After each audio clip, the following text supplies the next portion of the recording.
I'm doing this because I don't know how to draw. I can't drawing, you know what I'm saying? I can't. That's why I don't push it.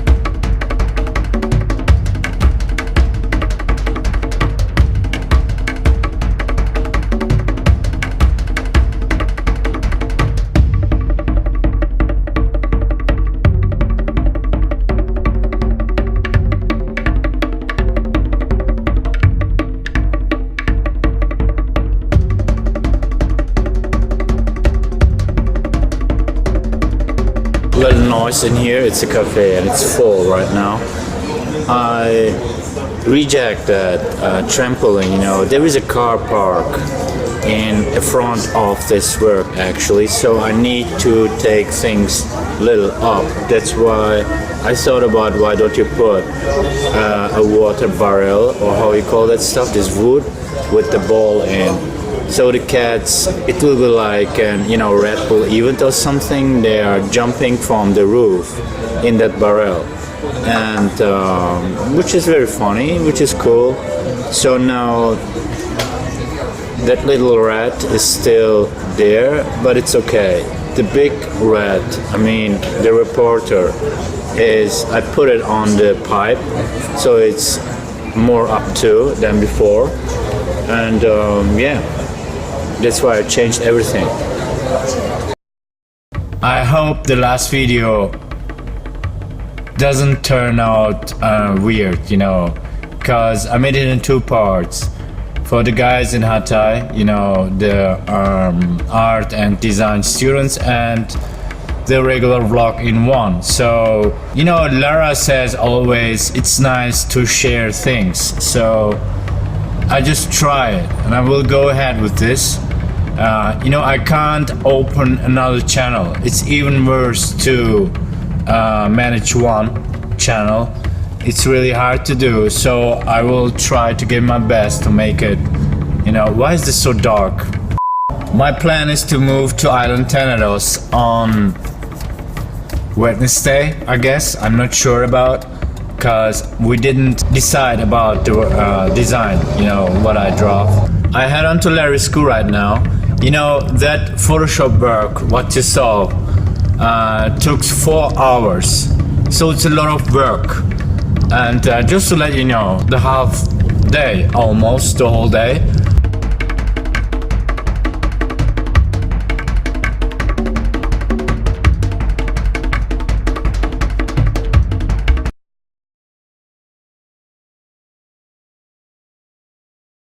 Dünkü videoda eğitim almadım falan filan dedim tabi. Buradan herhalde böyle alaylı muhabbeti falan çıkmasın. Bazı şeyleri okulda öğrenemiyorsun. Çünkü okulun veya olması gereken şeylere ters düşüyor. Şu ilginç konu var aslında. Bir çocuğa kağıt kalem verdiğinizde bir şeyler çiziyor, bir şeyler yapıyor falan. Bunu niye böyle çizdin demek çok anlamsız olur değil mi? Çocuğun vereceği bir cevap yoktur. Normalde benim de bir vereceğim bir cevap yoktur böyle bir soru karşısında. Bunu niye böyle yaptın? Mozaiği niye büyük parça? Ayhan'ı büyük parçalarla mozaik yap. Bunu o kadar çok duydum ki şimdi bu geri zekaların bilmediği bir şey var. Herkes para kazanmak için mozaik yapmak istiyor. Ben de dahil. Ama iş gerçeklere gelince herkes bir yere kaçıyor. Yani şundan bahsediyorum. Yaptığınız işten sanat, müzik, patates satıyorsunuz, hiç önemli değil. Bir piyasası var. Her ülkeye göre değişir. Ülke içindeki şehirlere göre değişir. Şehirlerin semtlerine göre dahi farklı işlerin farklı fiyatları vardır. Kilosu X liraya satılan bir patatesi Emirgan'da aynı fiyata bulamayabilirsin. Bunlar düzenin gerçekleri, böyle şeyler var. Dolayısıyla dediğim gibi bu aptalların anlamadığı şey, Ayhan büyük parçalarla mozaik yapıyor. Tamam. Küçük parçalarla, yani cımbızla konulacak ölçüde,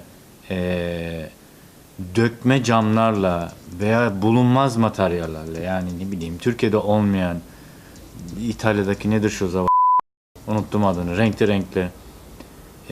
Bunlarla büyük siparişler verecek bir enayi bulun. Ben de o siparişi yapayım. Böyle bir enayi henüz yok. Burada enayi derken yani üzgünüm ama söyleyecek başka bir şey bırakmıyorlar. Evet, bu bir tavuk sesiydi arkadan. Sanat sanat seviyesine ulaşmak istiyorsun.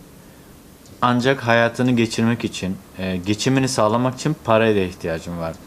McDonald's'ta çalışırsın, restoranlarda çalışırsın, benzincide çalışırsın. Hiçbiri ayıp değil.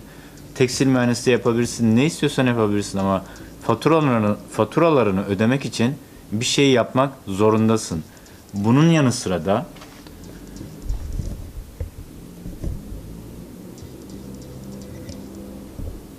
sıra da içindeki o dürtüyü, yani bu sanat yapmak diyelim. Çünkü bu kendiliğinden gelen bir şeydir. Ya vardır ya yoktur. Ben sanat yaptım diye bir komedi ancak, yani içindeki o dürtüyü de yaşayabilmek adına bir şeylerden para kazanman gerekiyor. Bunun mozaik olması, mozaik sevdiğin için büyük faydası var. Çünkü hem practice yapıyorsun, devamlı iyi şeyler üretiyorsun, teknikler geliştiriyorsun. Bir yandan da sanatını akşam evinde icra etmeye çalışırken diyelim fayda görüyorsun. Çünkü gündüzde bütün gün bu işi yaptın zaten. Şimdi bir tekstil işinde çalışıp kumaş boyası üreten bir firmanın laboratuvarında çalışıp akşam mozaik yapmaya kalkarsan biraz daha zor olabilir. O geçiş kısmı zor olabilir. Olmak zorunda değil. Zor olabilir. Konsantre olman zor olabilir. Kısacası hem mozaikten para kazanmak hem bir yandan sanat eğitimini, sanat olgunu tamamlamak adına bir şeyler yapmak gerekiyordu. Ben ne yaptım? Ben bu arada 4000 metrekare yakın özel yapım mozaik siparişi tamamladım. Bunun içinde ünlü restoranlar var, ünlü kişiler var. İngiltere'de var, Afrika'da. Peki bunu nasıl yaptım? Nerede yaşıyorum? İstanbul'da. Neredeyiz tam olarak? Türkiye'deyiz. Türkiye'nin şartları nedir? Türkiye'de mozaik ne kadar biliniyor? Var olan el yapımı diyelim mozaiklerin diğer kalıba dizilen kalıplı imalat mozaiklerle fiyat farkı nedir? İşçilik ücretleri nedir? Bir usta yevmiyesi nedir? Şantiyede çalışan bir ağır işçinin, zor şartlarda çalışan bir ağır işçinin saat ücreti nedir? Bunları araştırdım. Genelde bizimkiler tepeden inme bilmem kim ne kadar yapıyor. Yani şunu bilmek lazım diye düşünüyorum. Çanta üretip Chanel mağazasının yanında mağaza açıp Chanel'in çantası 15.000 dolar diye biz de 15.000 dolar yazarsak bu bizi Chanel yapmayacak. Ülkenin şartlarını inceledim. Dediğim gibi ve ortaya bir şeyler çıktı. Elime somut veriler geldi. Nedir? Millet mozaiğin ne olduğunu bilmiyor bile. Mozaik bilinen BTB ismiyle, nasıl Selpak mendil, cam mozaik BTB. İyi oturmuş bir marka tesadüfen. Bundan fazlası yoktu. Dolayısıyla ya hiç yapmayacaktım ki bu çok sorumsuzca olurdu, ya da neyle başlayabiliyorsam onunla başlayacaktım. Da tabii ki kalkıp adamın önüne bunun metrekaresi 4.000 dolar deyip de kurşun yemektense böyle bir şey var. 300 TL. Atıyorum 200 TL. Yani işçiliği az üretimler. Zamanla bu işçiliği az üretimden içine biraz renklendirmek için tasarım katma hissine varıyorsunuz. Dolayısıyla biraz tasarım katmaya başlıyorsun. Oluyor sana 200 olan, şunu yapalım diyor adam bu sefer. Bu 300 lira ama bu daha ilginç. Ufak ufak bütün şehirlerde, Türkiye'nin hemen hemen bütün şehirlerinde projem var. Çıtayı yükseltmeye başladım. Çünkü bazı geri zekalılar sadece konuşmaktan ileriye gidemediği için onların bana sunmadığı geleceği, altyapıyı kendi kendime hazırlamak zorunda kaldım.